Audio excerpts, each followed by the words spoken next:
This meeting has been noticed in compliance with the South Carolina Freedom of Information Act. This commission acts in review and recommending historic properties and districts. The commission also reviews final decision-making authority for certificates of historic appropriateness. I'd like to introduce myself. I am the chair of the Historic Preservation Commission. My name is Melanie Millar. To my left, I have Vice Chair Jason Crowley. Can you speak a little? I think that they're having trouble with the mic. Okay. Got it. Yeah, I've got it on. And again, Jason Crowley, and then Pat Jones. To my right, I have Anna's not here, where she was. No, she's not. Okay. Anna Johnson is not in attendance tonight, but English Hurto, Donna Gardner, and Mike Walsh. Also seated to my right, I have Commission Attorney Mark Bell, and to my left, Joel Evans, Director of Zoning and Planning. Joel, would you please introduce your staff? Sure. Andrea Melisick White, she's the Deputy Director for Planning and Zoning. Emily Piggott, she will be presenting cases today. Monica Eustace, she will also be presenting cases today. Ms. Johnson just walked in. And Stephanie Ondo, who will be taking the votes today.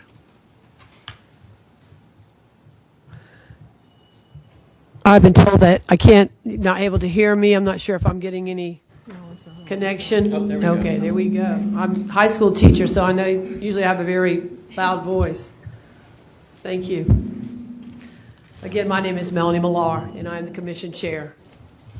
I want to recognize that Ms. Johnson just arrived. Okay. And we would also like to recognize that Ms. Johnson has arrived. Anna Johnson, one of our members. Now we're loud. Okay.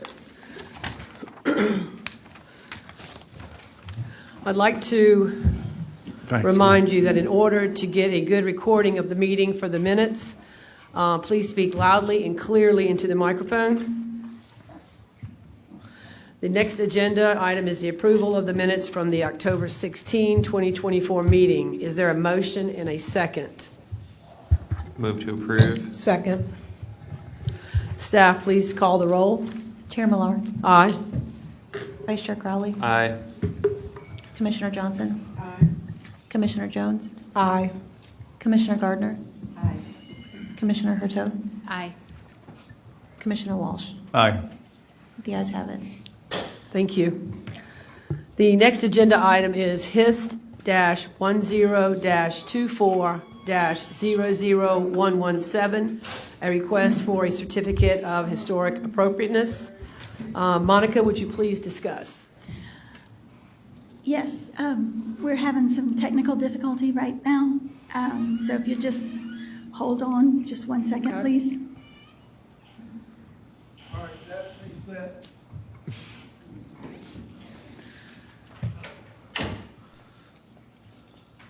There we go. All right. Okay, sorry about that. This is a certificate of historic appropriateness request for the construction of a new single-family dwelling unit at 973 Bellas Lane, which is TMS 614-00-00-138, a property that's located within the 10 Mile Community Historic District. Since the designation of the 10 Mile Community as a Charleston County Historic District, 23 applications for certificates of historic appropriateness have been received to date. The applicant is proposing to construct a 2,555 square foot, 2-story, single-family detached dwelling unit on the vacant property at 973 Bellas Lane. Here's the location of the subject property when looking at the county as a whole. This map shows the subject property's location within the 10 Mile Community Historic District. And this map shows the subject property's location off of Bellas Lane in the 10 Mile Community Historic District. These are elevations of a certificate of historic appropriateness for HIST-09-23-00100 at 942 Beehive Road, located within 500 feet of the subject property, which was approved on January 17, 2024. The 10 Mile community was recognized in the 2016 Charleston County Cultural Resources Survey update as a remnant freedmen community having significant social organization and settlement patterns. The subject property is zoned Special Management S3 and is undeveloped. The future land use designation is Urban Suburban Cultural Community Protection. All surrounding properties are also zoned S3 and contain single-family dwelling units or are undeveloped. The subject property is in the AE11 flood zone. Here is an aerial view of the subject property. And these are photos of the subject property on Bella's Lane.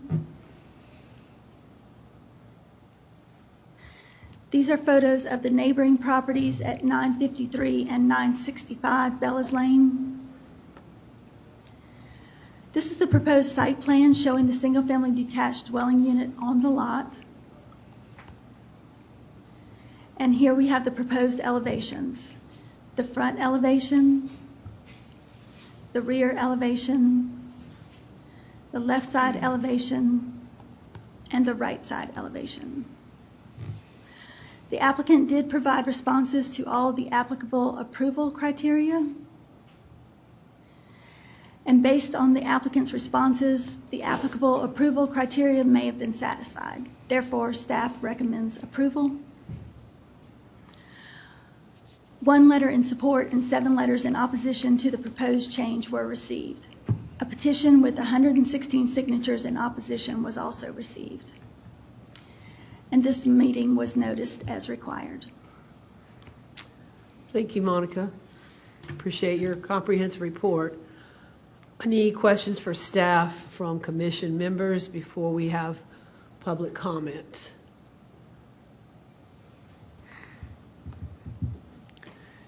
Hearing none, we will call the first speaker. Bill Brodsky. Good afternoon. I'm Bill Brodsky. I'm the applicant for this piece of property. So I'm here just for the historical appropriateness for the house.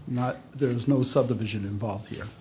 2 things. One, I am within everything I've done is all within the S3 bulk requirements. So I have my required, the lot is long and narrow, all right? And so the lot is 70 foot wide, and my side yards of S3 are 15 feet, so I couldn't go beyond a 40-foot house. So the house becomes more of a narrow house and a bit longer. But my backyard is still over 100 feet, how I position the whole thing. One of the things I was asked to do a while ago when I came before your board in another place on 10 Mile was to get to know the folks within the 10 Mile community and sit down and understand the heritage and the culture and everything else. And I've done that. I've sat down. I think I've taken my house and I've taken it with a craftsman look, a very traditional look, steep roof lines. It's not a very boring, basic house. It's a house that would fit in. But as I said, it's on a longer, narrower lot, so it's a little bit not as wide. I'd preferred a wider house, but I couldn't get it on that lot. And my vegetation is all historically indigenous to that area. So everything I will be planting is historically indigenous to the 10 Mile community and the Charleston community. That's it. Any questions from the board members for the applicant?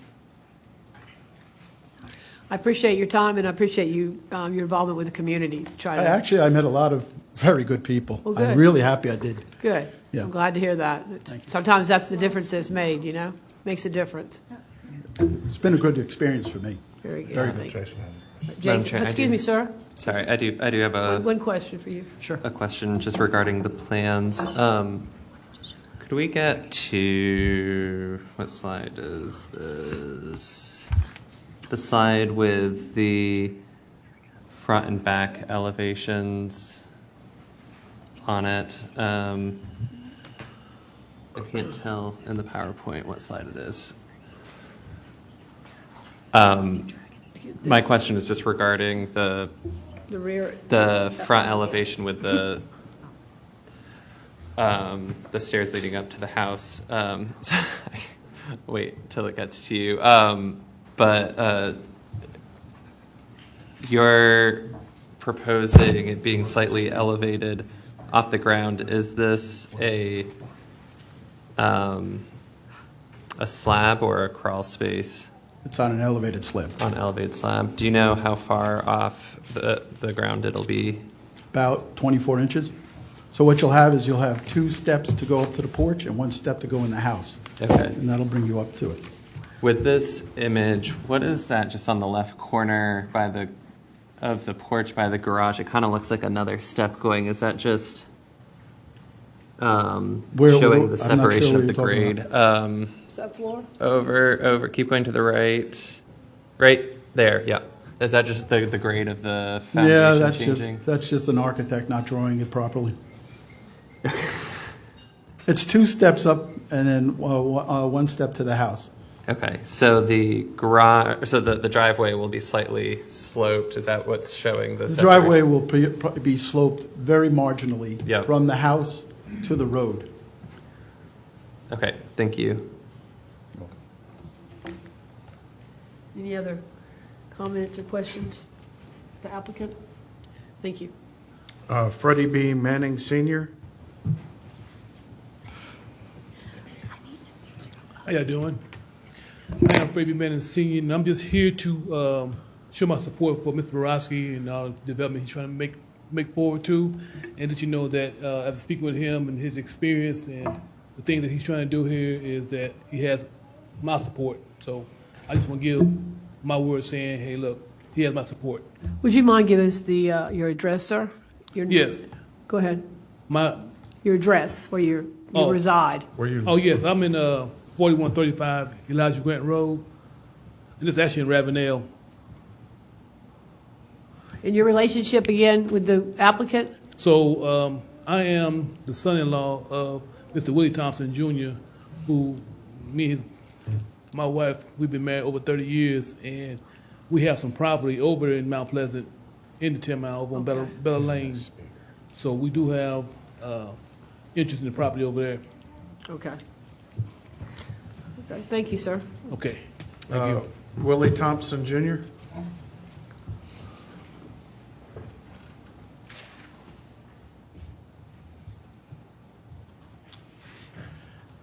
Good afternoon. I am Willie Thompson Jr. I happen to be the person that sold the property to what Mr. Broccoli is developing, and I still have some interest in the property on Bella Lane. And I'm here to support what he's trying to do. I think he's doing a wonderful job. Thank you. Thank you. Pearl Askew, and then after Pearl, Craig Askew.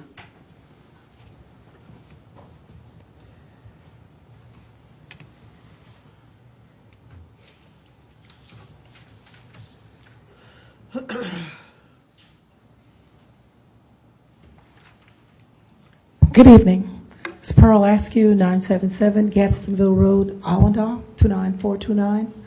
I'm here in support of the project based on conversations that we've had with the person who's developing the property, and also the house style.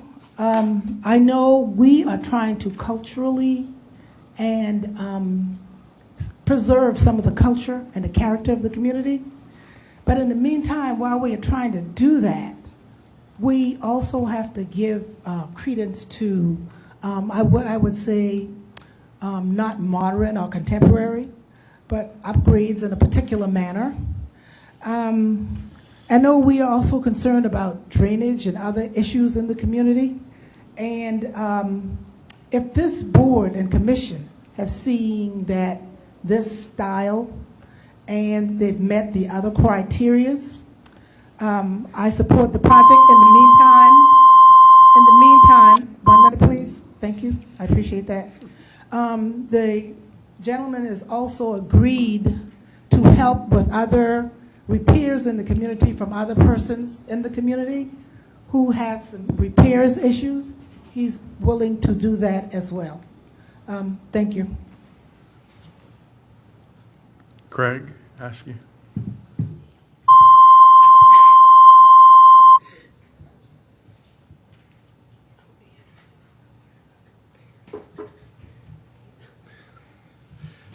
Good afternoon. Craig Askew, 987 Gadsdenville Road, Allendale, South Carolina. I am here to, Okay, That's it? that's it, Greg. No. yeah. I'm here to support the project. I've had several conversations with Mr. Thompson, Mr. Brodsky, Mr. Freddie, and worked really hard to create some cultural competence and historical significance in the property, and not just something we're going to throw there. But I do support this endeavor. Thank you. Thanks. Wayne Brown, followed by Leslie Brown.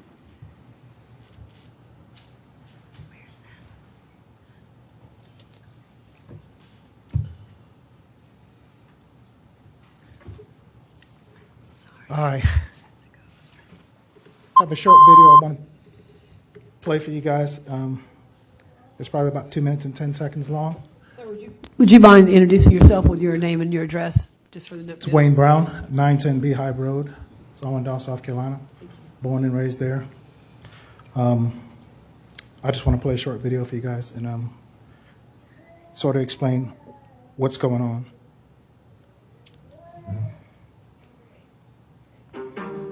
Gentrification is constantly being talked about. In the past 10 years, the number of Google searches for the word gentrification has more than doubled, and mentions in the news and in literature have gone up. So, people are talking about gentrification, but they often mean different things when they use the term. Gentrification is a process of neighborhood change that includes economic change in a historically disinvested neighborhood by means of real estate investment and new, higher income residents moving in, as well as demographic change, not only in terms of income level, but also in terms of changes in the education level or racial makeup of residents. Gentrification is complex and needs some explaining. To understand it, there are 3 key things to consider: the historic conditions, especially policies and practices that made communities susceptible to gentrification, the way that central city disinvestment and investment patterns are taking place today as a result of these conditions, and the ways that gentrification impacts communities. Over the last century, many policies and practices have created racialized patterns of disinvestment in city centers that have left low-income communities of color particularly susceptible to gentrification.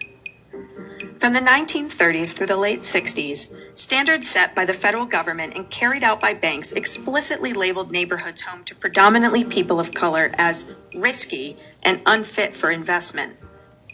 This practice, now known as redlining, meant that people of color were denied access to loans that would enable them to buy or repair homes in their neighborhood. Other housing and transportation policies of the mid-20th century fueled the growth of mostly white suburbs and the exodus of capital from urban centers, in a phenomenon often referred to as white flight. Take the GI Bill as an example. The program guaranteed low-cost mortgage loans for returning World War II soldiers, but discrimination limited the extent to which Black veterans were able to purchase homes in the growing suburbs. In fact, the Federal Housing Administration largely required that suburban developers agree to not sell houses to Black people in order for the developers to access these guaranteed loans. That's all I got. I just wanted to share that information, and this is kind of what's going on in the neighborhood that I grew up in.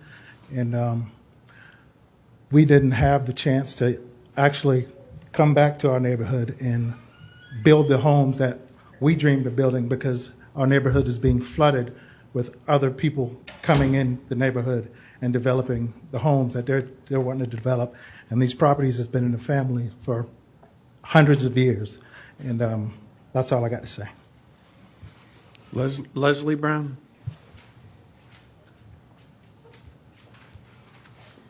Hello, I'm Leslie Brown, 910 Beehive Road in Allendale, South Carolina. The project description It says the style of the past builders such as Joe Brown, Odie Ravenel, and Chuck Singleton influenced the architectural style of this proposed home. Well, I'm the youngest daughter of Mr. Walter Joe Brown, Sr. I just felt like some respect should have been put on these men because they are a legend. Their legacy live on in our neighborhood. Mr. Singleton was not actually a builder, he was an electrician. The builder spoke and said he spoke to some of the members of the community, but when you do list people information, make sure that you come to the source. I can't let you tarnish our father's name, so I just wanted to get up and speak and make sure that his legacy live on. I also have a picture of my father.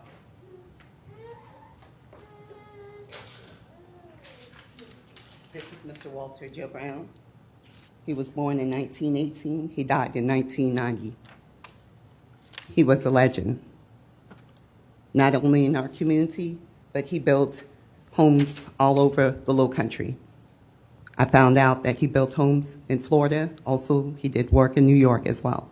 So his legacy live on. So we just asking that what style home that you're trying to build, please don't get their legend, their legacy mixed up with your type style of home that you're building. Thank you. Sean Brown.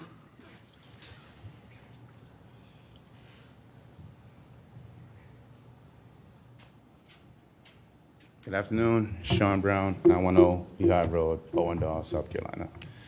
Just touching on what my sister said, just one thing.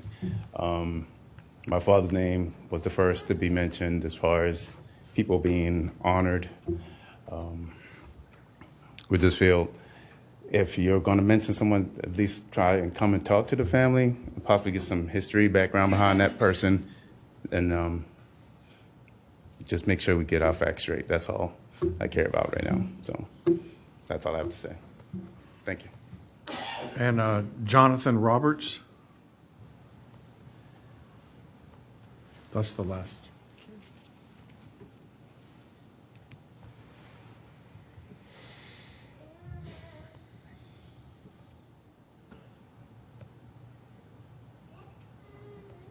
Good afternoon. I'm Joe Nathan Roberts. I live at 965 Bella Lane, and I support the project.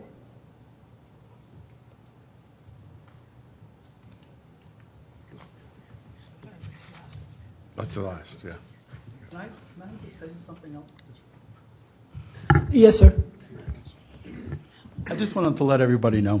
First of all, if I offended anybody from that point of view, I did not mean to, all right? As I have already said, I have engaged myself into this whole thing with the 10-mile community. I find it very interesting. I find the history very interesting. I'd love to meet with you and talk to you about your father, your grandfather. I'd love to sit down and go over it. I want to learn more. I want to try, while I'm here, to try to do other things to try to help out the community. I'm not trying to gentrify anything, all right? It's a lot. It's going to get developed. I'm trying to keep it as close to as I can for what I'm doing, all right? But I do like the 10-mile community, and I would like to do a little bit more work over there. But if I can help people out at the same time while I'm over there, I'm all in, all right? I just want everybody to know in the community, okay? Thank you, sir. Yes, ma'am. I didn't know. Because he was born in 1918. I apologize. You look pretty good. Thanks. I'd like to thank everyone for being here and speaking, especially the Brown family. I think it's really important that we all are aware of the legacy that you have and that you share with the community. And I think that the whole entire community, and this gentleman, the applicant, is all can benefit from what the culture. And hopefully this is a coming together. And like you said, it is going to be built on. The lot is going to be built on. So it's our objective to try to get a home that would be conducive and respectful and fit this particular area. So thank you again. Before discussion, Is there a motion and a second from the commission? I just have a question for staff before we Okay. go to a motion.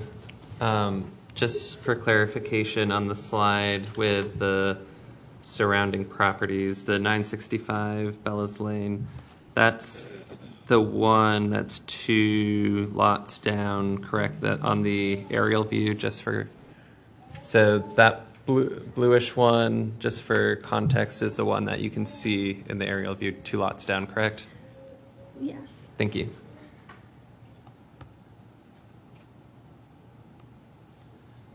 Any other questions? Any other comments? Is there a motion? Do I hear a motion or a second? I'll motion to approve. Second. Okay, there's been a motion to approve and a second. If there is any other discussion at this point? Just Yes. so the record is clear, under what criteria are we making the motion to approve? Ms. Johnson? Commission members, I would like to point out that the current criteria, you're asking 3 questions: whether or not the application is compatible, whether or not it decreases the historic integrity, and whether or not any damages have been mitigated. Thank you. Ms. Johnson? Those 3 questions? Well, or choose one of the, No, ma'am. All 3 questions must be answered. okay. Well, the first one you said, is it compatible? Compatible? I think it is as close to being compatible as we can in this time period to me. And it doesn't, I don't feel like it's decreasing any value when I look at the 2-story house that's there. What was the other thing? Litigated damages? The third thing is whether or not any damages that are there have been mitigated. That there was a damage to begin with, but mitigation? And there's nothing. But there's no damage, there's nothing to mitigate. Okay, no damage to be mitigated.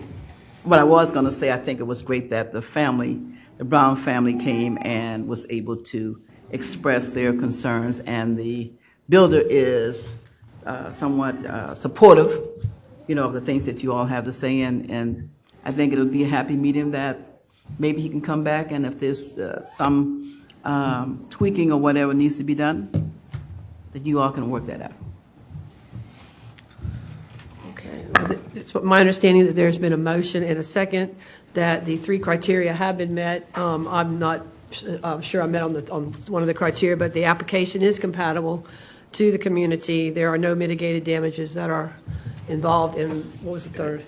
It's compatible, historic integrity. Historic integrity. And it's not damage, sorry, it's negative impacts. Okay.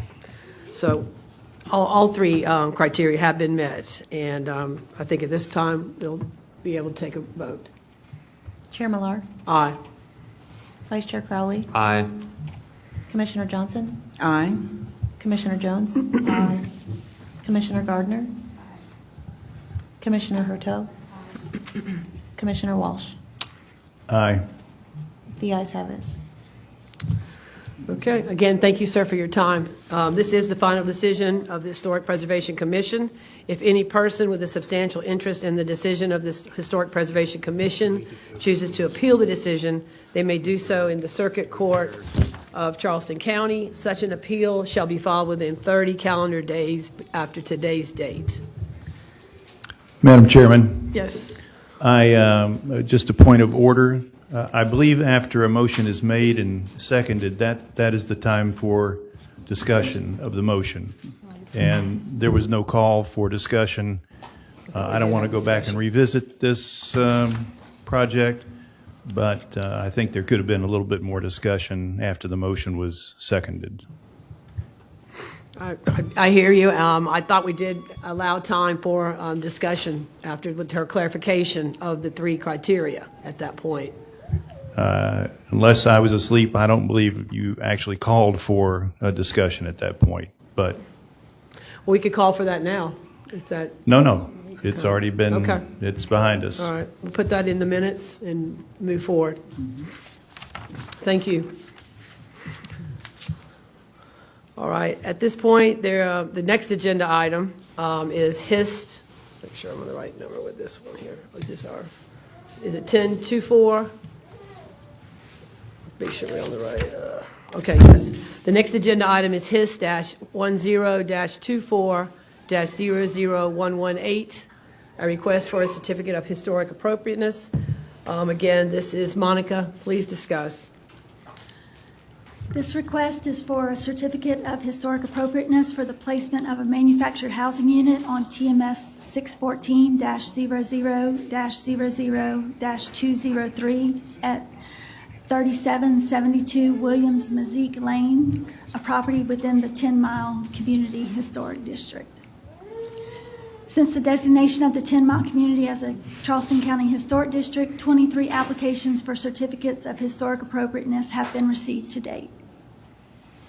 The applicant is proposing to place a 1,568 square foot manufactured housing unit on the vacant property at 3772 Williams Mazik Lane.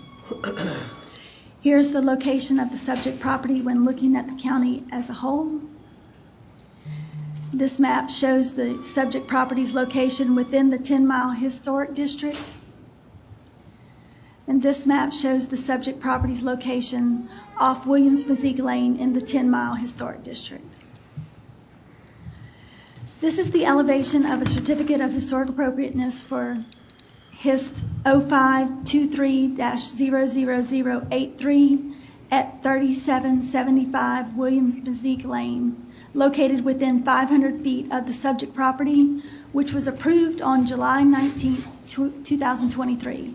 The only other approved CHA within 500 feet of this property was a demolition of a manufactured housing unit at 3749 Williams Mazik Lane, HIST 0923-00098, which was approved on October 18, 2023. The 10-Mile community was recognized in the 2016 Charleston County Cultural Resources Survey update as a remnant freedmen community having significant social organization and settlement patterns. The subject property is zoned Special Management S3 and is undeveloped. The future land use designation is Urban Suburban Cultural Community Protection. Properties to the west, east, and south are also zoned S3 and contain manufactured homes or are undeveloped. The property to the north is zoned S3 and is the site of a commercial business. The subject property is in the X and shaded X flood zones. Here's an aerial view of the subject property. This is a photo of the subject property on Williams Mazik Lane. These are photos of the neighboring properties at 3749 and 3761 Williams Mazik Lane. This is the proposed site plan showing the mobile home on the lot and a proposed rendering for the mobile home. This is a proposed proposed floor plan for the mobile home. The applicant did provide responses to all the applicable approval criteria. And based on the applicant's responses, the approval criteria may have been satisfied. Therefore, staff recommends approval. 7 letters in support were received, and also received was a petition with 85 signatures in support of the request. And this meeting was noticed as required. Okay, thank you, Monica.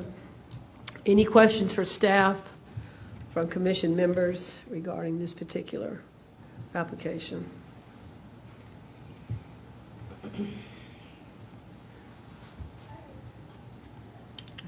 Hearing none, we'll move forward to public comment. Each speaker will be limited to 2 minutes. Please state your name and address before giving your comments. 4 people signed up to speak for this case. Pearl Askew, followed by Craig Askew.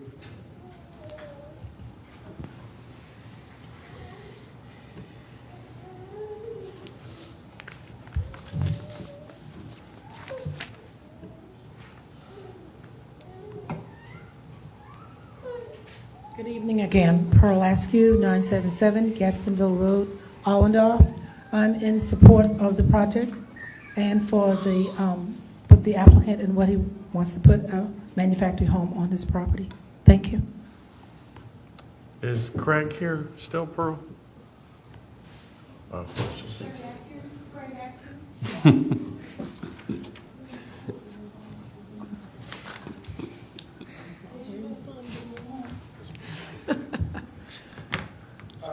Yes, this is for the mobile home.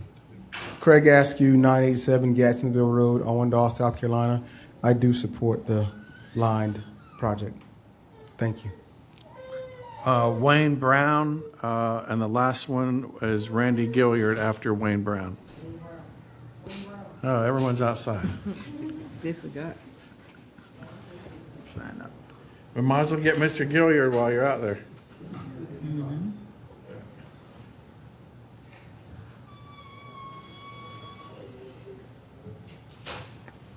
Hi, I'm Wayne Brown, 910 Beehive Road, Owendale, South Carolina.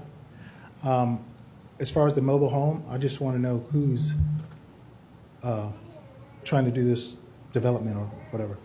Monica can tell you who the applicant is. Monica, can you tell us the applicant?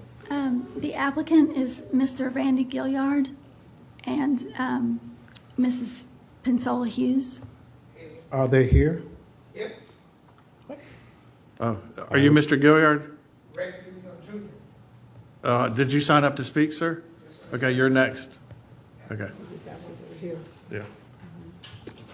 I approve, Mr. Gilliard. Thank you. Okay. Mr. Gilliard, you're up.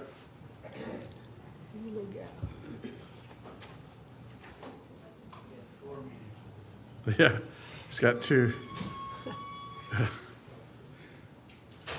How you doing? I'm Randy Gilliard, and like it says, I plan to put a mobile home, live on that property. I inherited from my father, Randy Gilliard Sr. I am a 10-mile native, born and raised, 3909 Highway 17 North. Played on that dirt road just about my whole life. I ride bicycle up and down Gadsdenville Road. I've done work for Craig Askew and Pete Askew, so happy to come back home. Thank you. Thank you, sir. That's it, yeah.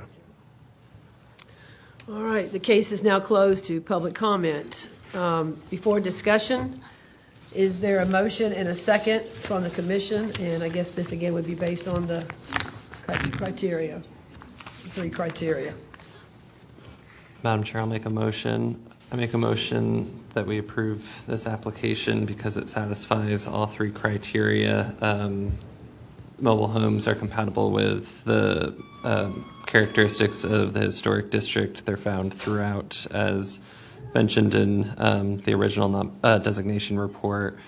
The proposed mobile home doesn't increase or doesn't decrease the historic integrity of the surrounding properties, and there were no negative impacts that needed to be mitigated. Second. Okay. Any discussion before we move forward from commission members? Okay, hearing none, then no further discussion, would be time for the vote. Chair Millar, Aye. Vice Chair Crowley, Aye. Commissioner Johnson, Aye. Commissioner Jones, Aye. Commissioner Gardner, Commissioner Hurteau, Commissioner Walsh. Aye. The ayes have it. Thank you. This is the final decision of the Historic Preservation Commission. If any person with a substantial interest in the decision of the Historic Preservation Commission chooses to appeal the decision, they must do so in the Circuit Court of Charleston County. Such an appeal must be filed within 30 calendar days after today's date. The next agenda item is HIST-10-24-00119, a request for a certificate of historic appropriateness. And Emily, we'll ask you to discuss, please. Thank you. As stated, this request is for a certificate of historic appropriateness for the construction of a single-family dwelling unit and detached garage at TMS 614-0000-107, also known as 1062 Theodore Road, a property also within the 10 Mile Community Historic District.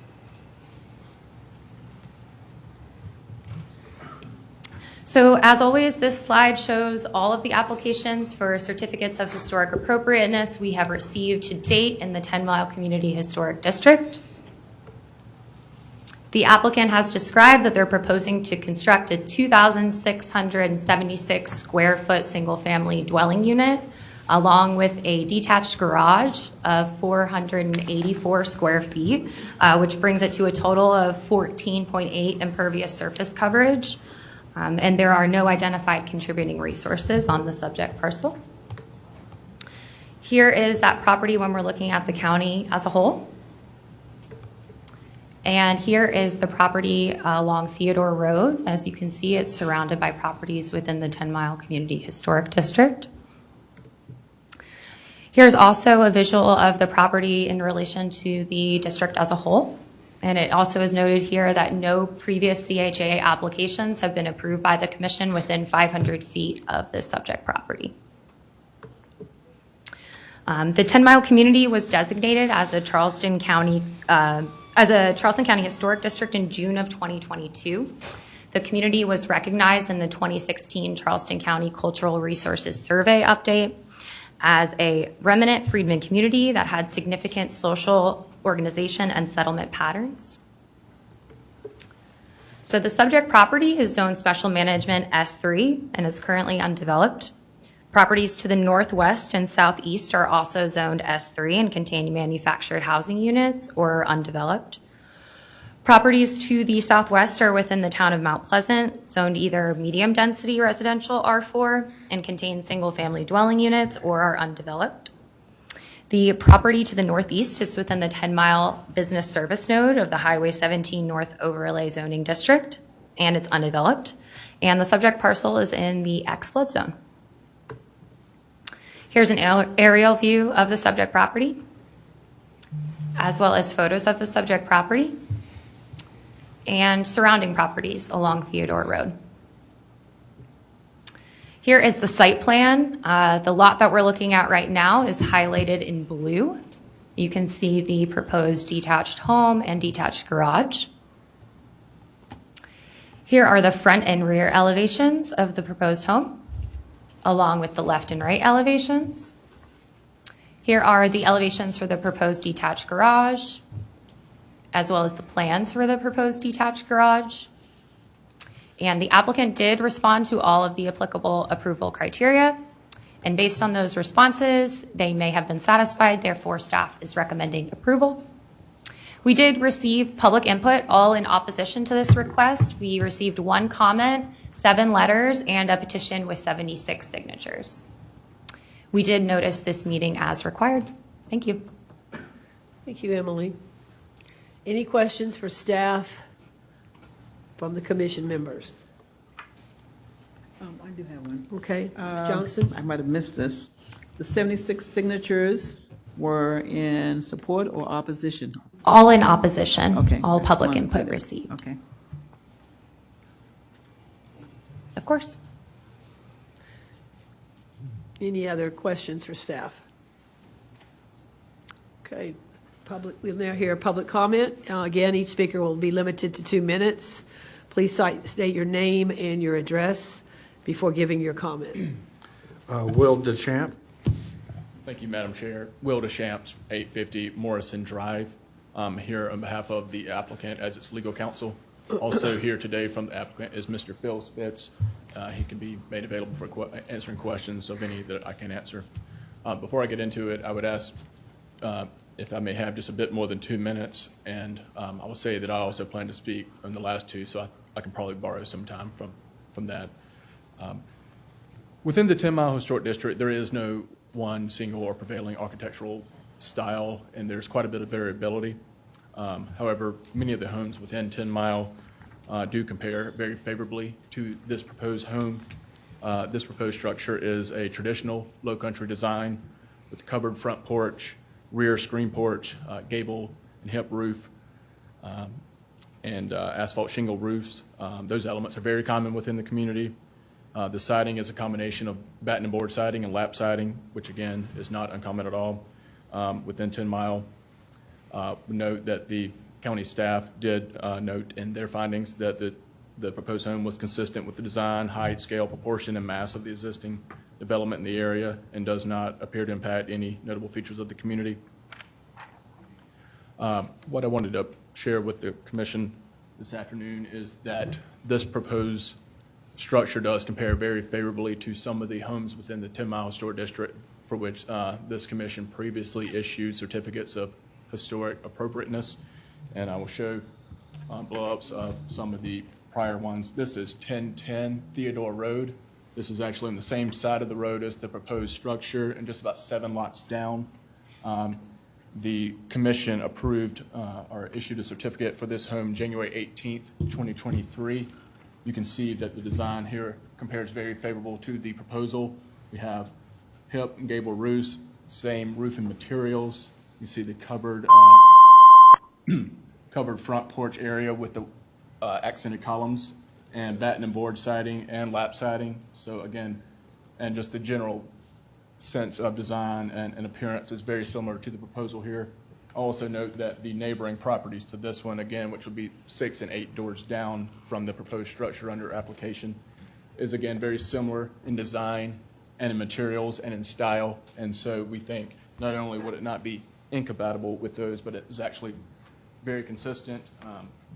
Another one, if I may just borrow a moment of the commission's time here. This is a home at 965 Beehive Road, which is again within the historic district, just a couple roads over. It's on that same side of Highway 17. I think it's about a 2-minute drive from the address of this proposed structure. And you can see that if you compare this to the elevations that we submitted, they're remarkably similar in appearance, in style, in materials. You got batten and board siding here, as you do in our proposal. You've got accented standing seam metal roofs on the lower roof here.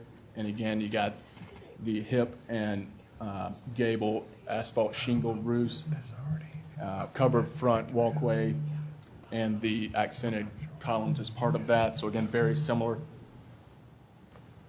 I don't have a blow up of this one, but another home for which this commission issued a certificate is located on the same street as the one I just presented, and that was at 948 Beehive.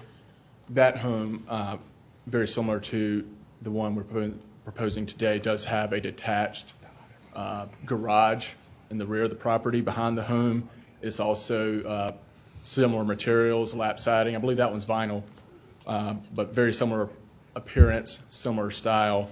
And again, those prior approvals of certificate appropriateness within very similar, very close range there in that neighborhood would support a similar finding for this particular home being approved. One other thing I wanted to show to the commission was these two homes here, which are actually the two immediate neighboring properties on Theodore Drive, just next door.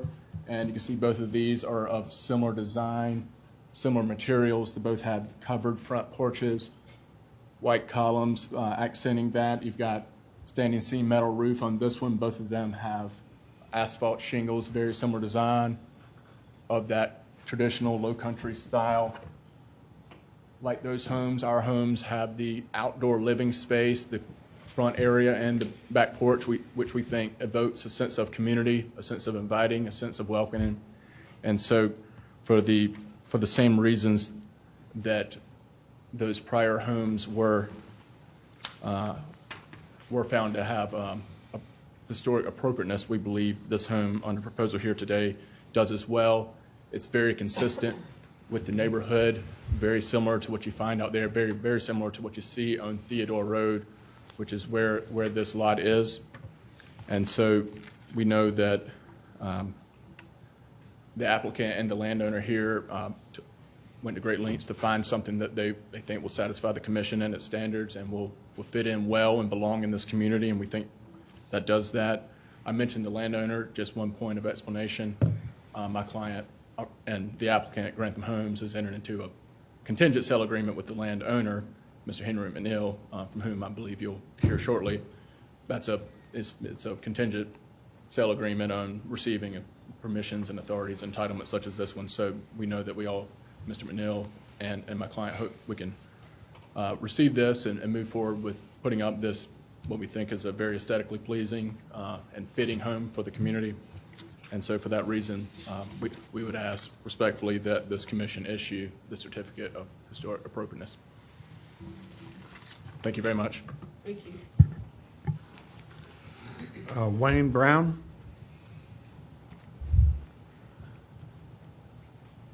Did I say that right? Is he outside? So the gentleman who spoke out was outside. Henry McNeil?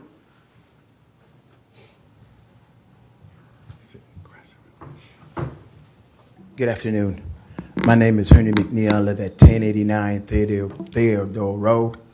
I lived there all my life. I grew up there, and I'm the property owner.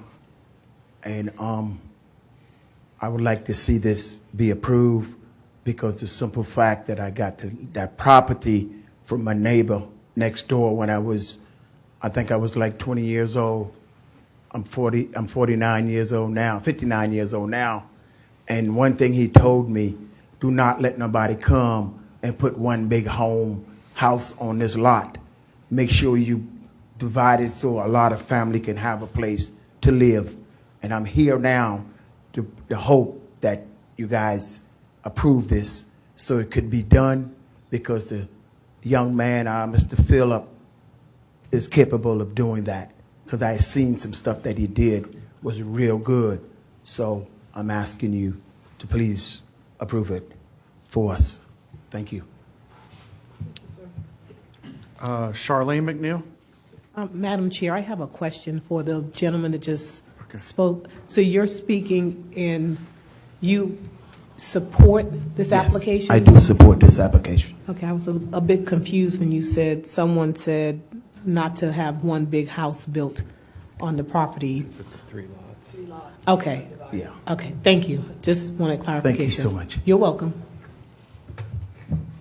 And I think, Mr. McNeil, you're the current property owner, correct? Yes. Yes. All right. She doesn't want to speak? All right, well, she checked the box, so that's okay. We don't make you speak. Yeah. Phil Spitz. Bill Spitz, 572 Savannah Highway, applicant. I'm here really for any questions. Briefly, what I'll say is that we've met all zoning requirements. We took S3 setbacks on our 4 lots. These are the homes that fit. They're modest homes. They don't detract in historic significance. And really, failure to issue certificates greatly hinder our property owner and his ability to have fair market value for his property. So I'm in support, and I'm asking that you guys give us the certificates, and really for all 3. We've got 3 here, so this is the first one. Yeah, and we had one more. Filippo Ravalico, did you want to speak to all 3 of them at one time? I can speak to this one, and maybe I can use a little bit of the time later too. Good afternoon, Filippo Ravalico with the South Carolina Environmental Law Project, 510 Live Oak Drive, Mount Pleasant. We stand in opposition to this and the other request for a certificate of historic appropriateness from the same applicant. The Termite community and this commission have been on the journey that brought us here today for a while. December 2023 was when you first heard the Crescent Home subdivision that got built, unfortunately, in the meantime. It was a rocky journey. There were multiple hearings, deferrals, certificates denied and reinstated by Fiat, very bitterly fought amendments to the ordinance. We applaud this commission for standing for historic preservation throughout this process. Most recently, in June, you recommended the denial of the subdivision that created the 3 lots that we're here today to discuss. The Planning Commission chose to ignore completely your input. Let them deal with the consequences of that. And please, let's stay true to the very well-grounded decision and reason that made you take that decision. The community has provided in their comments way more data and context than what is in the application and in staff comments, I should say. Their data capture that notion of the pattern of development, that the comprehensive plan directs the county and this commission to protect. The data shows clearly the incompatibility of these projects with the historic character of the neighborhood, as well as the negative impact on the integrity of the district. So, I certainly ask you to deny this and the other two. One thing I want to point out, because it's not discussed in the application, is the impervious surface coverage percentages. In the application, look like they are half of what they're going to actually be in reality, because they are conveniently excluding the driveway, saying that gravel is permeable. Now, the permeable nature of gravel driveways is at best an unproven statement, and I don't think it's consistent with the ZLDR. So please deny the request. Thank you. That's it, yeah. Any questions before we move forward? I have Okay. questions for staff. With this slide that we're on right now, so the applicant is saying that the houses fall within the S3 setbacks. What are requirements with driveways and accessory dwelling units? That's a great question. So you're absolutely correct. The house that we're seeing here is shown within the S3 setbacks. The driveway and the proposed detached garage are also compliant with the zoning ordinance. Accessory structures can be up to 3 feet from the property line, and driveways can be in those setbacks as well. Just another Go ahead. question. Sorry, on the same, was the spacing and balance, this might be a better question for the applicant, of the rhythm of the driveways based on trees or just breaking the rhythm, or was there thought put into why two of the lots have driveways next to each other and the third doesn't? And it's not consistent. Sure, across. that's a great question. I would not be able to answer for you. Does the applicant have an answer?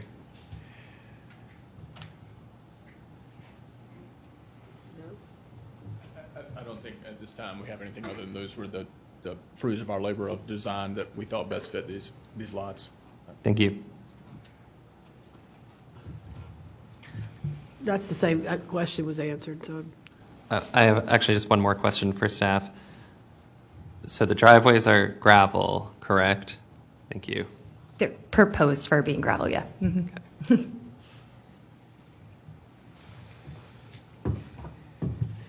Any other questions for applicant or any others?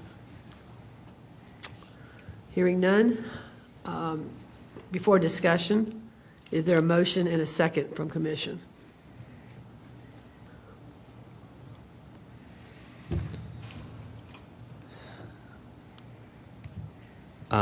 I would make a motion to approve, I believe, under that all three criteria have been met, that the proposed improvements is compatible with the historic, cultural, and architectural character of the district, and they don't decrease the historic integrity, and nothing needs to be mitigated.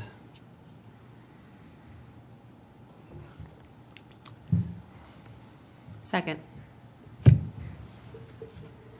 There's been a motion and a second. At this time, is there discussion? Yeah, as the gentleman said, this has been quite a journey. And what strikes me is that here we have, not just with this one, but with the first case we considered today, we had hundreds of opposition input. And from what I recall of reading those statements, much of it had to do with the configuration of these lots: narrow, thin, and long, deep. And that, according to those opposition notices was not compatible with the historic appearance of the 10 Mile community. And yet here today, we have the actual property owner who has sold these lots to be used this way and was admonished by somebody in the past not to let just one big house be built on all three, I gather, of these properties combined. So I'm not sure that this really meets the criteria, number one, of being totally compatible with what 10 Mile has looked like in the past. Mr. Walsh, if you remember in the past when we did discuss the previous development and we did deny application several times, we were overruled. And that being said, I think we still have the responsibility to follow whatever criteria that we think should be established. So I applaud you for that. I mean, I feel the same way. But that being said, yeah, I mean, I agree. I did not believe that these should be subdivided to be such narrow lots. When I look at this house and compare it to the first application, this house is 10 feet narrower than the first application. And the detached garage, I think, is actually more historically appropriate in this neighborhood. And again, making some effort to elevate so it's not a slab on grade, I think is a step in the right direction, and also having the gravel driveway. I do think the lots are too narrow, and I think that the Planning Commission made an inappropriate decision by approving them. I do have concerns that if we deny this today, the county's just going to go ahead and approve it anyway. I feel that we have the responsibility as a commission to follow through with our responsibility and our assignment to cause. Yeah, I find Jason's last comment rather discouraging, actually. Yep. Discouraging, but true. As history has proven. True. So, that being said, I think we all have our mindset and our thoughts, but is there any other discussion? Because I think this would be the time to. Yes, I do have Okay. a comment. I think the community has spoken. They are not in agreement with this continuation of the size lots and houses being built in the area, and I certainly cannot support it.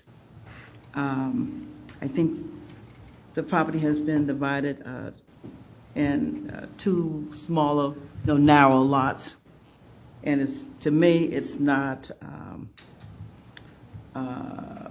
the size that's continuing in the community as a whole. And I agree with the comments that you were making before as well.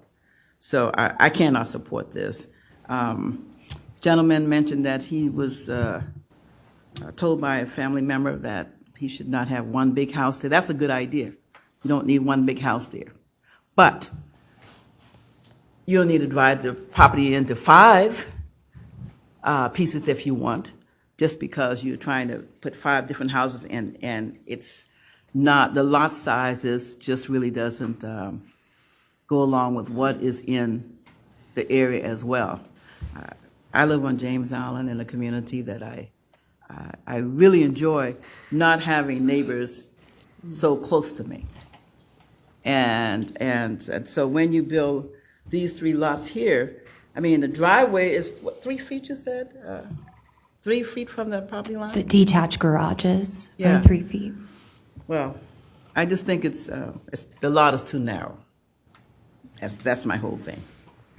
And it does not say to me that this is the character of the community. It doesn't. So I would have to vote no on this. Is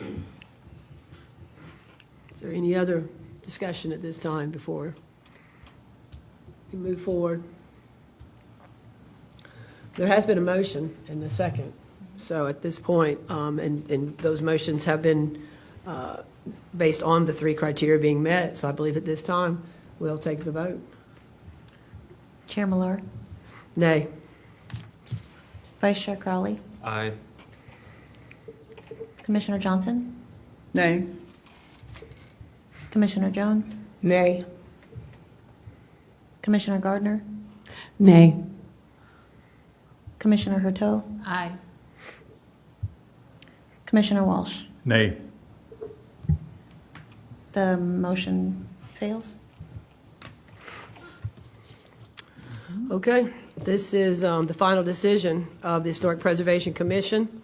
If any person with a substantial interest in the decision of this Preservation Commission chooses to appeal the decision, they may do so in the Circuit Court of Charleston County. Such an appeal shall be filed within 30 calendar days after today's date. The next agenda item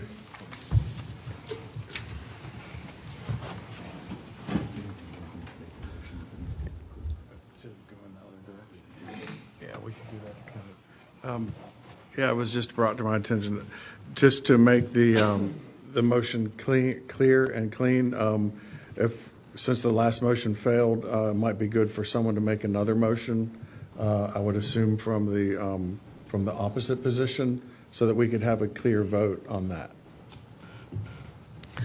As chair, I would like to ask other commission members to take that responsibility. Madam Chair, I'd like to make a motion that we deny this application on the basis that the proposed dwelling is inconsistent with the characteristics of the historic district for being too large for the overall size and scale of the lot that it is proposed to be built on, that it negatively impacts the overall characteristics of the historic district, and it has not been properly mitigated by being reduced in size to be more consistent with the surrounding historic district. I second the motion. Okay, discussion at this point. I'm just going to say that I'm making this motion because I don't disagree with any of the comments that have been said. I do continue to share the fact that we are looking at the lots that were approved by the Planning Commission, and this is what we're looking at. Discussion, I think that the community has spoken that they feel like this is not the direction they want their community to go in, even though some homes have already been put in place, but the size lot is not as narrow as this. And I don't think we need to continue on in that direction.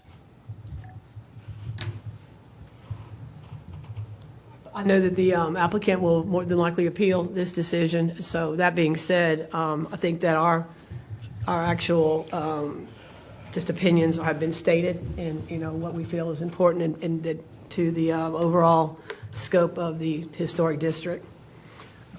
And may I add something else to this, because I am concerned that the size homes that we were looking at and the lot size could really damage the historic character of the community to me. I think we have to come up with something that is a little bit more appropriate and get with the community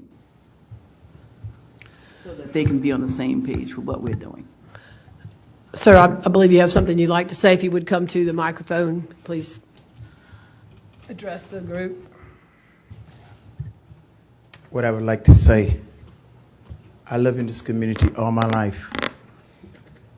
And you guys saying it's too small, but it's not too small. If you actually go to this community, houses is built on top of houses. And I was there, I lived there. They passed my house every morning, every afternoon. And if you go, there's a circle. A house there, a house there, a house there, and a house there. And the houses that he proposed to put on my property is beautiful. It's not as small as what you're thinking in your mind. It's more than enough room. The house is beautiful. One house there, one house have an access from the road. There's not no junk. But look, I'm saying, you guys are pitching it sitting on your chairs. But if you actually see the design and the place that this house is going, these houses are going on my property, I promise you, you would change your mind. Because it's like I said, they came in, past my house every morning, and houses is on top of houses. It's one house, as soon as you pass my house, it's a section of the house. It's 5 houses on less than an acre and a half of land. One in the front, one in the back, one to the left, one in the front. They got one driveway with 4 houses on the same street. And just like I'm saying, I'm listening to you guys talking, but you're looking at it one way, but I live by it every day, and I see this for myself. That's why I'm so surprised right now that you guys are telling them they can't do it. I have a question. So why are your fellow community members protesting or against this development? And what I told my fellow community, if they're against this development, they should have done it 10 years ago, before all these houses came in the neighborhood. They done built on all the lots down my street. And my lot is the only lot left right there. And then there's the old ragged mobile home next to it. These 3 houses would beautify that street, trust me. I would have seen if they're putting junk. There's not junk. They're beautiful homes, and it's gonna beautify that street, because if you go down that street and look to your right, you will say, oh my God, who approved this? There's houses on top of houses. And they come through every morning. Sir, I appreciate your comments. I know this is your property, and I know you're very invested, and I respect that. But we also have to go with letter of opposition. Right. I understand your opposition. And a lot of us were against this development, sir, because this is a historic designated community. But it was approved. And so we're following the role that we have set in front of us right now. Okay, so my understanding, I don't want to disrespect nobody now. I don't know if I can say this or not. So since Charleston County approved it, y'all disapprove it, so y'all gonna disapprove it again. If I may comment on that, if anyone else would like to, we are following our role that we are given, and this is a totally separate piece of property in relation to what has already been developed. We gave our basis of our opinion to that particular situation, and we were overruled. But again, it was what we thought was best based on our criteria given, that we make our judgment, sir. By the way, the community and also the historic designation as far as the criteria for that. And that's all we can do right now. And that's all we can do. So I respect you, sir, and I hear you. But at this point, our decision's been made, and yes, you have these gentlemen have the right to appeal it, and that's what I'm assuming they will do. Thank you. Thank you, sir. I'd ask for a vote now, based on the motion and the second. Chair Millard. Wait, excuse me. Restate the motion. Okay. I'm gonna ask Jason to restate it, but basically, we went through the three criteria again. And Jason, if you don't mind, because you were very eloquent with that, so I will ask you just to repeat that. Clerk, can you repeat the motion? Do you have that, clerk? Okay, thank you. To deny the request based on it being inconsistent, too large for the lot, negatively impacting the overall characteristics of the historic district, and not properly mitigated. Is that? Thank you. Okay, at this time, if there is no other discussion, I will ask to call the roll for the vote. Chair Millar. Aye. Vice Chair Crowley. Aye. Commissioner Johnson. Aye. Commissioner Jones. Aye. Commissioner Gardner. Aye. Commissioner Hurteau. Aye. Commissioner Walsh. Aye. The ayes have it. Okay, again, this is the final decision. At this point of the Historic Preservation Commission, if any person with a substantial interest in the decision of this Historic Preservation Commission chooses to appeal the decision, they may do so to the Circuit Court of Charleston County, and the appeal should be filed within 30 calendar days after today's date. The next agenda item is HIST 10-24-00120, a request for a certificate of historic appropriateness. Emily, please discuss. Thank you very much. As stated, this is another request for a certificate of historic appropriateness for the construction of a single-family dwelling unit and detached garage at TMS 614-00000770, also known as 1058 Theodore Road, property within the 10-mile Community Historic District. This slide is provided to show you all of the CHA applications that have come in front of the commission so thus far in the 10-mile community. The applicant has described that they're proposing to construct a 2,533 square foot single family dwelling unit and a 484 square foot detached garage, which brings it to a total of 13.3% impervious surface coverage, and there are no identified contributing resources on the subject property. Here's the location of the property when we're looking at the county overall. And here is the location of the property along Theodore Road. You can see it's surrounded by properties also in the 10-mile Community Historic District. And here's the location of the subject property when we're looking at the district as a whole. And please note, no previous CHA applications have been approved by the commission within 500 feet of this property. The 10-mile community was designated as a Charleston County historic district in June of 2022. It was also recognized in the 2016 Charleston County Cultural Resources Survey update as a remnant freedmen cottage community that had significant social organization and settlement patterns. So the subject property is zoned Special Management S3 and is currently undeveloped. Properties to the northwest and southeast are also zoned S3 and contain manufactured housing units or are undeveloped. Properties to the southwest are within the town of Mount Pleasant, zoned either medium density residential R4 and contain single family dwelling units or are undeveloped. Property to the northeast is within the 10-mile business service node of the Highway 17 North Overlay Zoning District and is undeveloped as well. And the subject property is in the X flood zone.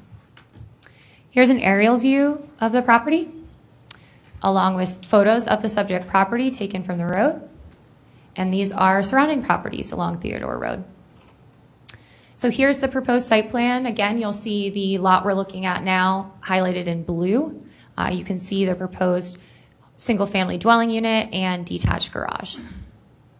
Here are the front and rear elevations, along with the left and right elevations.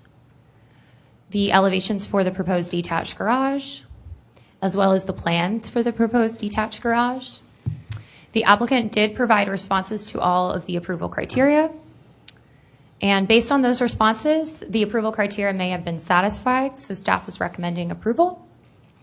We did receive all opposition public input to this request, and it came in the form of 1 comment, 7 letters, and a petition with 77 signatures. And we did, of course, notice as required. Thank you.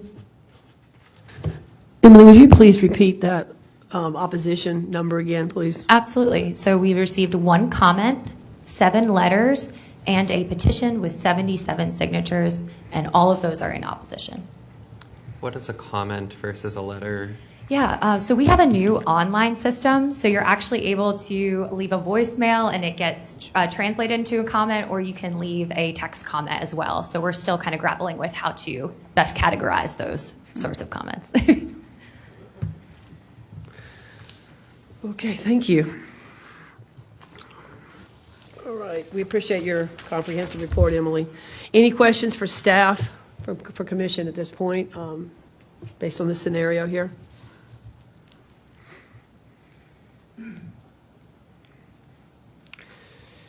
Hearing none, we will now move to public comment. Again, each speaker is limited to 2 minutes. Please state your name and address before giving your comments. Will DeChamps. Thank you, Madam Chair. Will DeChamps, 850 Morrison Drive, on behalf of the applicant. For the same reasons that I offered on the previous application, I believe this home meets the criteria for which this commission is supposed to consider under the ordinance, and that it is compatible with existing structures and the setting of the historic district in the design and the architecture of the proposed structure. And as I mentioned previously, that it is of remarkable similar design and nature and materials as other homes within the historic district for which this commission has already issued certificates of historic appropriateness. Under the ordinance, the commission, in evaluating these applications, is supposed to consider the considerations set forth in subsection H3, which are the general design of the proposed structure, the character and appropriateness of the design, the height, scale, and mass of the structure, and the arrangement, texture, materials, and color of the structure in question, and the relation of such aspects, features, and elements to similar aspects, features, and elements of structures in its historic setting. And in doing so, the ordinance directs the commission to determine if the proposed site improvements are compatible with the historic, cultural, and architectural character of the district, and that the negative impacts, if any, have been minimized and mitigated. What I wanted to submit to the commission in considering this is that matters that are delegated to under the ZLDR, such as regulation of density, intensity, or dimensional standards, lot size, lot dimensions, lot width, are not within the grant of what the commission is supposed to consider in answering these applications for appropriateness, and in fact are delegated solely under the zoning regulations to the county and not to this commission. And so matters, if I may just wrap up, thank you very much. And so what I would submit is that the ground stated by the commission, we would, for the previous application, we would just respectfully submit that that is acting beyond the authority and purview of this commission under the direct instructions of what the commission is supposed to consider, and it's getting into improper infringement of landowners and their rights to extract value, marketability of their land in this county, in this country, in this district. Land use considerations are done under the ZLDR and not by this commission, and so considerations that this particular lot on which the proposed structure would be placed is, we would submit, not properly before this commission, and instead was subdivided earlier appropriately by the county. And so the question here today is a matter of if the architectural and design elements of the proposed structure are compatible with the structures in place. And for the reasons I detailed earlier, I would submit that they are.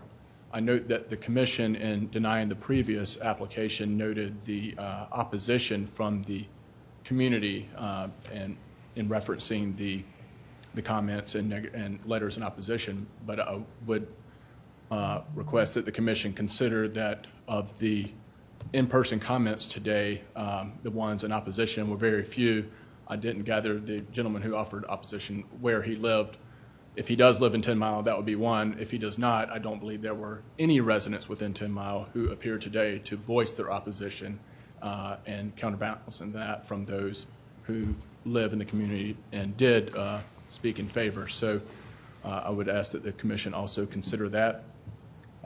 Under the considerations that are directed to the commission under the ordinance, these proposed structure, this one under consideration, the prior one, and the next one, they pass muster. They check the box. I would submit that the function of this commission is an important one, particularly for this important district, and it is a gatekeeper against proposed architectural designs that are simply out of place, some newfangled, odd design, something unusual. You could imagine some all-glass facade, sharp angles, some cutting-edge new design. It doesn't belong in a great historic district like that. That's the function of this committee, of this commission. And so in doing that gatekeeping function and reviewing this proposed, very aesthetically pleasing, very fitting proposed structure, I would ask that the committee find that under the considerations set forth in the ordinance, that it easily satisfies by virtue of it being so similar to so many homes within that community and so similar to prior homes within that community that have actually received a certificate of appropriateness. And so for that reason, I would ask again that this commission grant our request for historic appropriateness. And I would also ask, to the extent that based on what I mentioned in this presentation, if the commission would reconsider its prior vote by virtue of my suggestion to them that its grounds for its decision previously would be beyond the stated grounds for its decisions in the ordinance. Thank you very much. Thank you. I appreciate your knowledge of zoning and all the other information that you gave us, but we do, again, we have a responsibility as a group that is Historic Preservation Commission, and we have criteria that we follow, and it's not just about zoning and size. So that being said, it's not also just only about architectural materials. So in my opinion, we do listen to the comments of the community. It is pertinent, and it is part of our responsibility. That being said, I don't believe this is applicable. The application is compatible to the characteristics of this community. So, Madam Chair, may I? No, sir. I think that at this point, we'd ask you. You've had your time. I totally agree. I wanted to printed pictures, and I printed the slide of when the county previously spoke to the commission about its purview, and if I can make it all, if I can hand those up for the commission to consider it, I'd like to make those part of the record. Do we have other speakers? Yes. Wayne Brown.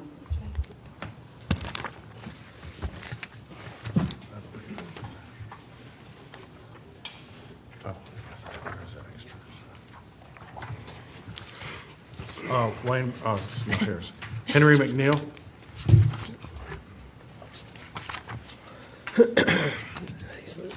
I'm Henry McNeil, 1089 Theodore Road, the owner of this property I'm trying to sell. My only only thing I want to say is I noticed you said you had 77 signed against it, right? Yes, that's what Emily presented. There was a petition. 77, right? Yes.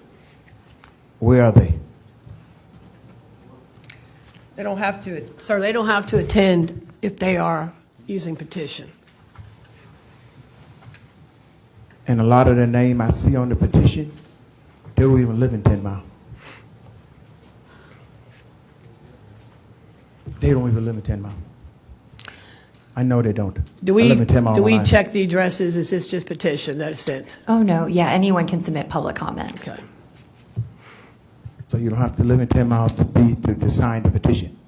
No, anyone, as Emily said, all of our cases, you can participate either by coming to the meeting, by sending in a petition, by sending in a letter, and with this new system, a voicemail even, and that gets all compiled at every case, whether it's this Historic Preservation Commission or Planning Commission or Council, and that gets presented to the boards or commissions or council as public information that was received regarding the case. And or someone could come and speak. Okay. So we have multiple ways that people can participate. Okay. So I don't know none of you guys that's on the board, so I can come and devalue your property without even knowing you, right? So that's what y'all are doing right now, devaluing my property from somebody that don't even live in the area. Something that I worked so hard for all my life to pay for. Now I want to get some value from it, and your guys saying no. That's not right. I guess Charlene wouldn't not want to speak again. I have a question. Yeah. I have a question. So are you selling the property or are you building the homes? I'm confused. I want to sell the property. Okay, so you can't sell the property until you get the certificate of historic. And another thing I want to tell you, if I don't get this through today, they're going to take the property. Who is they, sir? IRS. Well, we can't go there. Can't go there. Again, your situation, do you understand that your situation is different than just a regular residential property? Because it is an historic designated area. Do you follow that? I follow that. Look Okay, at my because life. it changes everything. It changes everything. And that's- probably having it subdivided changed too. Because the 3 lots together would have been more appropriate for the neighborhood. You said in the three lots community. together, you said? Yes. Yes. In other words, 1 lot, 1 home. Not 3 lots, 3 homes. Which if you're selling the property, now you have 3 tax ID numbers Right, as opposed to 1 tax ID number.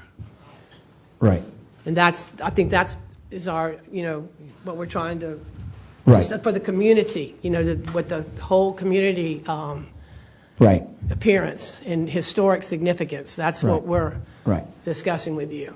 right. It changes everything, sir. But, And the developers coming in and subdividing the larger lots into the smaller lots, which is what is causing all the problems. yeah. It's the So same thing we're they trying did. to The same preserve thing they already did. the character. It's nothing new. The same thing they already did already.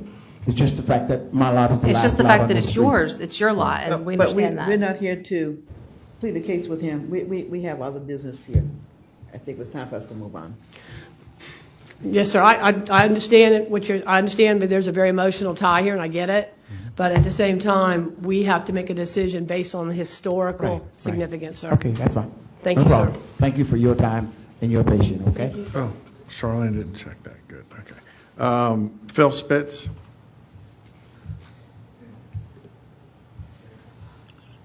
Are you not?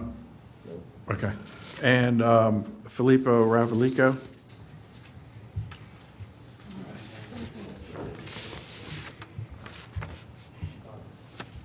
Filippo Ravalico, 510 Live Oak Drive, again with the SCALP, South Carolina Environmental Law Project. Thank you for your prior decision, and especially for the deliberation. Thank you, Commissioner Miller and Commissioner Walsh in particular. That's exactly what I was trying to point out, the importance of this commission in a very complicated process. I don't live in 10 Mile. I've just been involved on these issues for now the best part of 2 years.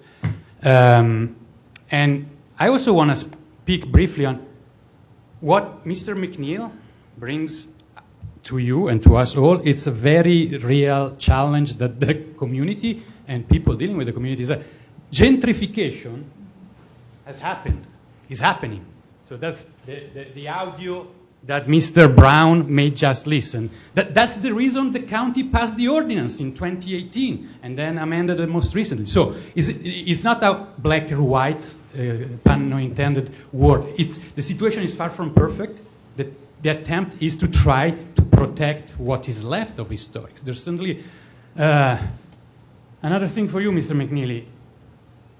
The commission just alluded to it. You are not prevented from doing the right thing with this property. Probably working with this developer is not the right thing because they have history.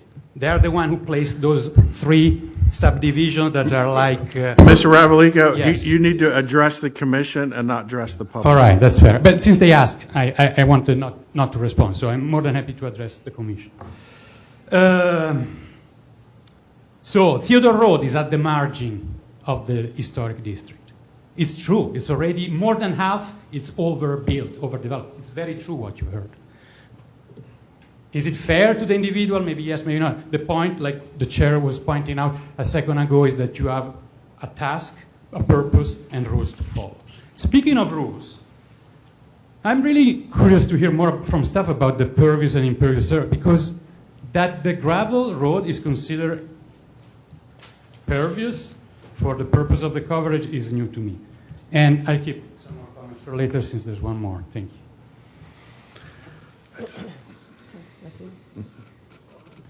This case is closed to the public comment. Before discussion, is there a motion and a second? I'll make a motion to disapprove.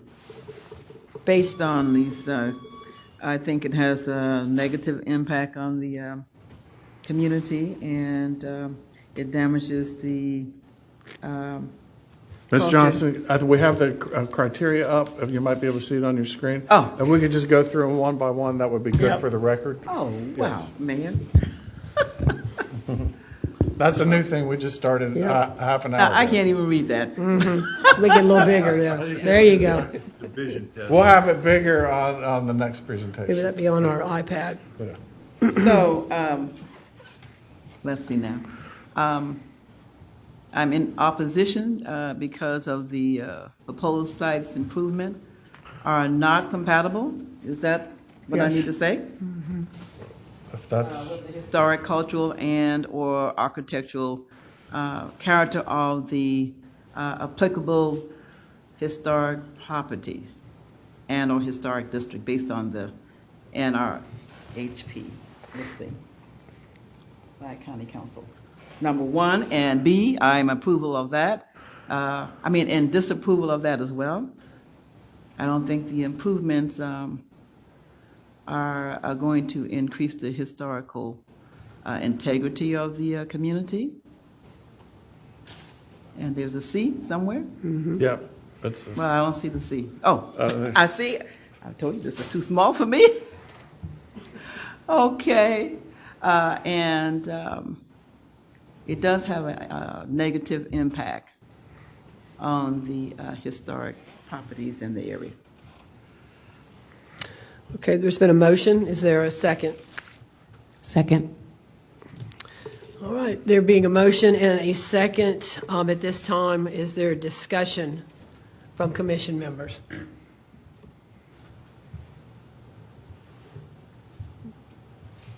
Ms. Jones? Do you have? No, I haven't. Okay. Anyone comment, discussion?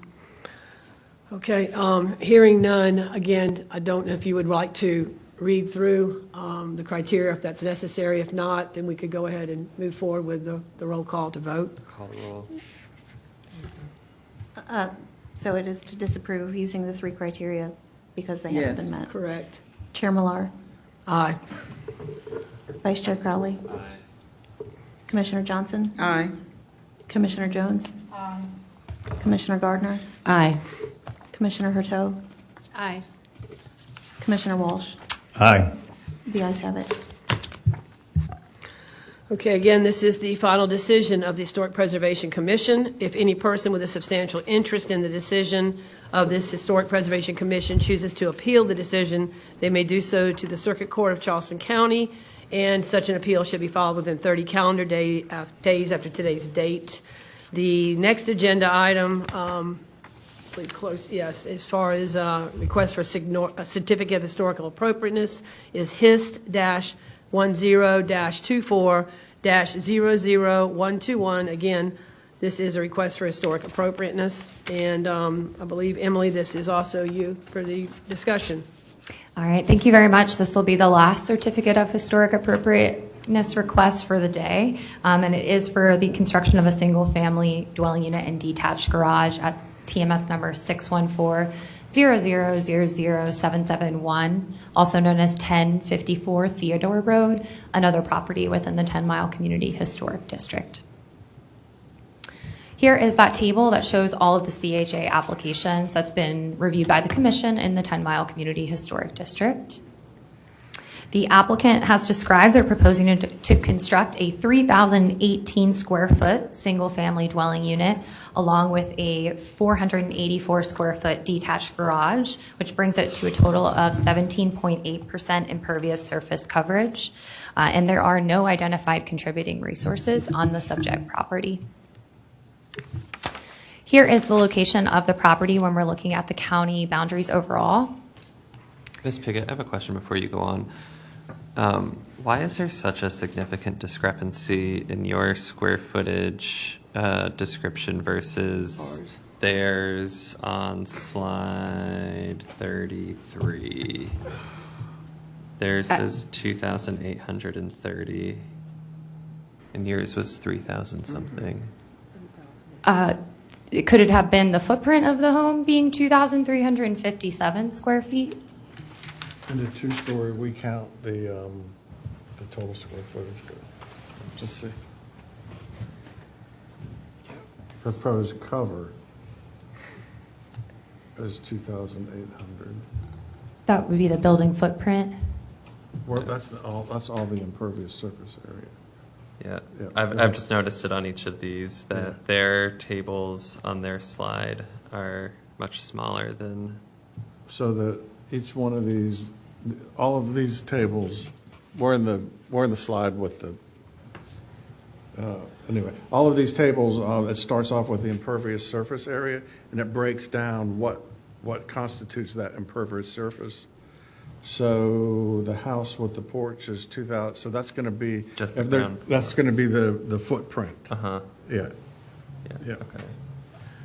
So it is the footprint. Yeah. So. Gotcha. Yeah, Okay. Thank yeah. you. Sorry to Because interrupt. impervious, it doesn't matter whether you have 2, 3, 4, 5 stories. That impervious area is still under one roof. But the square footage could be much larger when you have multiple stories than the impervious area breakdown. Yeah. Mr. Crawley, do you have? No, sorry. Please go on. I'm Yeah. sorry for interrupting you. Emily? No problem. Please continue. So here is the location of the subject parcel when we're looking at the 10 Mile Community Historic District overall. And please note, no previous CHA applications have been approved by the Commission within 500 feet of this property. Here is the subject property's location along Theodore Road, again surrounded by properties within the 10 Mile Community Historic District. And as stated previously, Charleston County Council adopted the 10 Mile Community Historic District in June of 2022. And the 10 Mile community was recognized in the 2016 Charleston County Cultural Resources Survey update as a remnant freedmen community that had significant social organization and settlement patterns. So the subject property we're looking at is Zone Special Management S3 and is undeveloped. Properties to the northwest and southeast are also zoned S3 and contain single-family dwelling units or are undeveloped. Properties to the southwest are within the town of Mount Pleasant, zoned either moderate-density residential R4 or low-density residential R1, and contain single-family dwelling units or are undeveloped. The property to the northeast is, again, within the 10-mile business service node of the Highway 17 North Overlay Zoning District and is undeveloped. And this property is in the X flood zone. So here is the aerial view of the subject property, along with photos of the subject property on Theodore Road, as well as surrounding properties along Theodore Road. Here again is that proposed site plan showing the subject property this time on the right-hand side, outlined in blue. You can see the proposed detached garage in the rear with the home in the front. Here are the proposed front and rear elevations, followed by the left and right elevations. These are the elevations for the proposed detached garage, as well as the plans for the detached garage. And the applicant did provide responses to all of the applicable approval criteria. And based on those responses, the applicable approval criteria may have been satisfied. Therefore, staff is recommending approval. We did receive public input for this case, again, all in opposition. We received 1 comment, 7 letters, and a petition with 77 signatures. And this meeting was noticed as required. Thank you, Emily. I've got a question based on the comment part of with the letters. That was identical to the previous. It was identical to the previous, and it had 1 more signature petition than the first of the 3 we've reviewed. What is it, do you see was a difference? Was there any other, I mean, same name, same, I'm just curious, it's identical, it's the same? Yes, it was the same comment in opposition on both petitions. But sent to 3 different times, or at least 2 different times? Okay, that's just curious, that's interesting. All right. I have a question Yes. for staff. When were the properties next door built or approved? Yeah, so those were all approved prior to the district being formed in 2022. Or I should say permitted. Okay, that's a question I just asked. I was Joel. looking it up when. Yes, and of yes, course they you're- were Are y'all seeing the permitted same prior thing? to the district. Yeah. I knew you'd find the answer sooner than me, so thank you. You need, this is the, you need to pull that up, just so you can tell. So this was prior to it being designated? Yes, Is that and as correct? such, they did not need to come in front of you all for a certificate. Okay, thank you. Okay, at this time, we will again, the public comment. Again, 2 minutes for each comment, and please give your name and your address when you are called. Mr. Deschamps. Thank you, Madam Chair. Will Deschamps, 850 Morrison Drive. On March 15th, 2023, a meeting for this commission had a discussion about the purview and authority of the commission. And the meeting minutes from that are part of what I handed up in the previous submission, and I would like to resubmit that and make that part of the record, both in this one and again for all 3 from which I've spoken in favor of today. To read that from March 15, 2023 minutes, it states, Ms. Pickett then discussed the purview of the Historic Preservation Commission. The commission shall not make determination regarding land uses, including whether a property can be developed, make determinations, own or review subdivision plat applications, or regulate density, intensity, or dimensional standards, and other matters addressed in the ZLDR. The Historic Preservation Commission does have the power to regulate architectural design, including materials, form, color, and style, and can only impact items regulated by the ZLDR secondarily when addressing concerns of design. And at the same time that was provided, page 1 of what I submitted was the slide corresponding to that discussion that was presented to the commission. I would submit again that the prior decisions today denying the previous 2, we would submit that the basis for those decisions ran afoul from what is the proper consideration that the commission is supposed to consider, and would run afoul of what was delivered to the commission during that discussion about what they should and should not consider when making their decisions. As I previously spoke, I think this 3rd proposed structure similarly does meet the considerations and the standards in that it is compatible with and in fact very similar to many homes in the historic district, and in fact is very similar and compatible with other homes in the historic district for which this commission previously issued certificates of historical appropriateness. And so I would incorporate in full my previous comments in support of this application, but mindful and respectful of your time, I won't repeat those or ask to. And so again, I would just incorporate those in full and ask that the commission please grant the certificate for this one. And again, I would, for the same reasons, ask that the commission reconsider before leaving today its prior 2 decisions and in fact grant the certificate for all 3 for which I've spoken in favor today. Thank you very much. Mr. Deschamps, I just want to confirm, your client, Mr. McNeil and Mr. Spitz, they're not here. They left, correct? Or, sorry. Mr. Spitz is here. Oh, sorry, I didn't see you. I didn't That's see you, right, yeah. Phil. I'm sorry about Yeah. that. You want to speak? And just to correct the record, I do not represent Mr. McNeil, but I do Okay. represent the applicant. Okay, Grant the thank you. reference. Thank you. You're hiding behind the podium there, Phil, sorry. Are you good? I'm good. Okay. All right. And Mr. Brown's not here. Okay, Filippo Ravalico. Filippo Ravalico, 510 Live Oak Drive with the South Carolina Environmental Law Project. I think Mr. Deschamps knows that all that happens in the county is under the comprehensive plan. Something that I forgot to mention before is that the decision by the Planning Commission when they approved the subdivision has been challenged in court. There might be a hearing on January, whenever the court is doing. So that's something that the community has brought to the attention of the competent authorities, the problem that this commission saw with that application. You particularly stated unanimously that the proposed subdivision was inconsistent with the cultural resource element of the comprehensive plan, and specifically with the element goal statement and the strategy 1379 that I don't reread for the sake of time.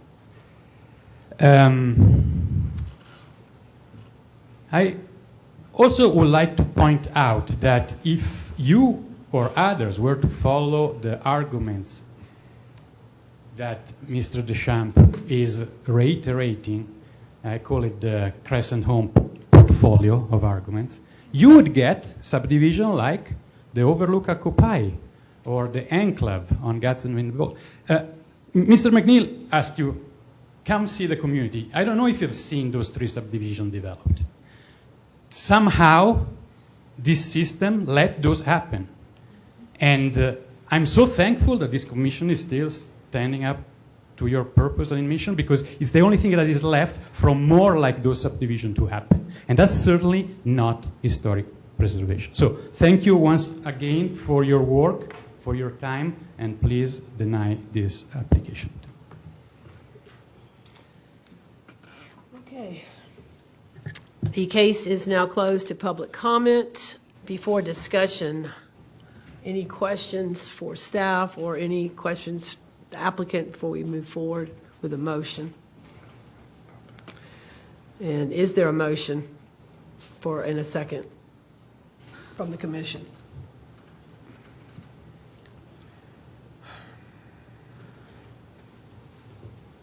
I'll make a motion.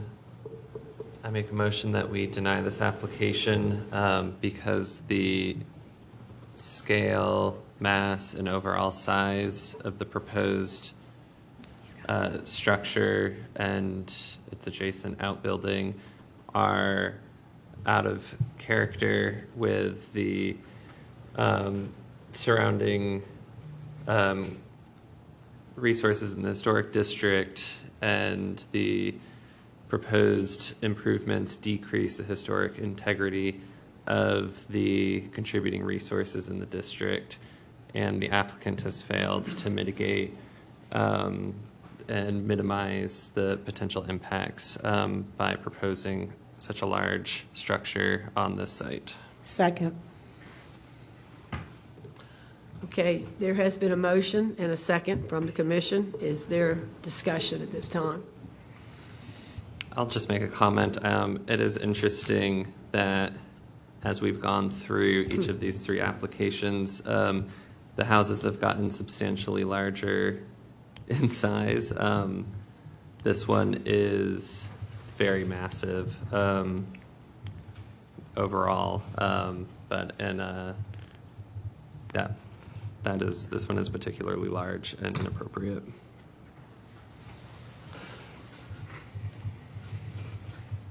Any other comments or discussion? I'll make a comment too. I was looking at the increase in sizes as well, and I thought, so this is the trail of what we're going to see. It looks like it gets bigger and bigger and bigger, the houses, and that to me is just not. I mean, there's no limit, and it does not reflect the houses in the community. It just continues to just promote gentrification more and more and more. That's all I have to say.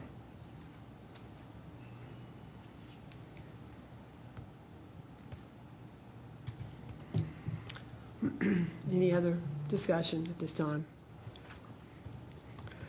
I think we all can see from some of the aerial views that we're looking at that there has been development on neighboring properties. They are not near as grandiose as what's being proposed here, but they have been built on.